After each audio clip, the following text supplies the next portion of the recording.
Alrighty. Looks like I'm live. It's about 12:30. It's Tuesday. It's episode 86 of Timeout Tuesday. We're coming off our Labor Day weekend. We were out Saturday, Sunday, and Monday, so I'm excited to get back to the dojo today. School's back in session. We know that everybody's kind of ramping themselves back up. We got a busy couple of months ahead of us, but I'm looking forward to seeing everybody back in the school today after our summer kind of came to an official close, I guess, this past weekend. So this is episode Timeout Tuesday, episode 86. Sorry, that was a gibberish mess. Episode 86 of Timeout Tuesday. And I said something like the title was Timeout, take time to think. And what got me thinking about this a little bit was that I keep a running list of, like many people, of all kinds of things that I need to do.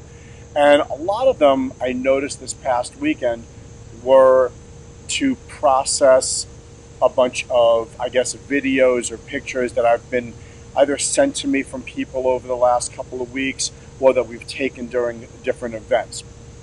Throughout the course of any given week, parents are often sending me pictures of their kids doing karate in different environments, whether they're on vacation. I get our instructors taking pictures of them, doing a side kick on top of a mountain somewhere. You know who I'm talking about. And we also take an enormous amount of photographs during class and during our special events. And one of the reasons that we do that, of course, is because we just love posting social media stuff. We love showing off what our students are doing. We love sending, pictures to people like, check out, you may not have been in class this day to watch what your child did, so here's a great picture of them. We try to really stay on top of stuff like that because, we want to see that the progress that we're all watching is being shared. A lot of times parents may not come to the dojo for weeks on end, and they may not see the progress in the little steps that we're seeing. They may see these big chunks of progress, but not seeing all the steps along the way. So we try to share that with them. But one of the reasons why I also take a lot of photographs, and a lot of people probably don't realize I do this, I just spent the last 2 hours, for example, going over about 100 and something pictures that we took during our brown belt test recently. And I'm not just looking at them to see which are good pictures, which are bad pictures, and which ones I want to post on social media. What I actually do with them is, a lot of them are taken in live video, so they're like a 2-second video. I watch the video very closely. I zoom in, I watch it again and again, I watch it in slow motion, I extract certain clips from it. Because what I'm really looking for, especially when I'm looking at our testers that are testing for advanced ranks like our brown belts, is I want to stop motion. I want to take a look at their stances. I want to take a look at where their eyes are focused, what hand positions they really are in. I want to really kind of microanalyze what they're doing. I like to take a look and see, do they need do they need additional work on certain hand positions, or maybe they're not following their techniques properly with their eyes, or maybe their timing is a little off. And I can see that by slowing everything down. So when I wrote, that the title was, take time to think, what I meant by that is, we don't always have to do everything in real time. Just because social media is available to us, it doesn't necessarily mean that we have to respond to everything right away. It doesn't mean that we always have to post everything the very second that the picture is taken.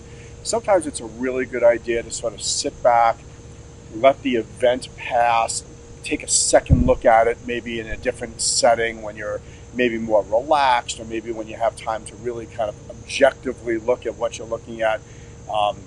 Maybe some of the excitement is worn off, and now you get a chance to look at it a little bit more objectively. And I think that that's really important, and I do that an awful lot with a lot of things. A lot of times parents will call me and ask me something about their child in class, or how we think we can handle something, or maybe some guidance on how they can handle something that's happening in school.